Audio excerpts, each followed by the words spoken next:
Si nous devions nous adresser à des partenaires potentiels par rapport à cet appel à projet, à cette dynamique qui se crée, on pense aux chambres consulaires notamment, mais aussi à l'université ou à d'autres, qu'est-ce que vous pourriez leur dire de manière à finalement les rassurer et asseoir la crédibilité de ce qu'on est en train de faire? Se joue effectivement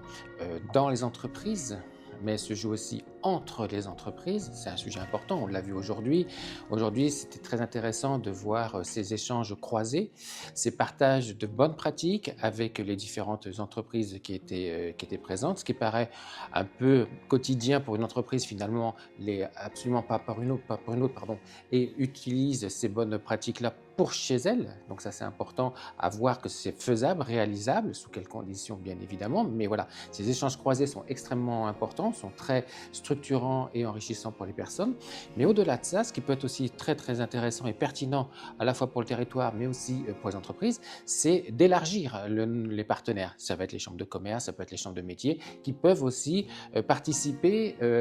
aux échanges de coopération pour coopérer, encore une fois, hein, pour coopérer sur le territoire de façon à avoir des forces vives qui sont présentes et qui assoient une certaine crédibilité, légitimité, puissance sur le sujet de la coopération pour les entreprises, pour nos entreprises de la région centre. Et ça, c'est un point aussi essentiel, de façon à ne pas les laisser toutes seules, je dirais, dans leur propre entreprise, mais voilà, aller un peu plus loin et asseoir cette puissance-là.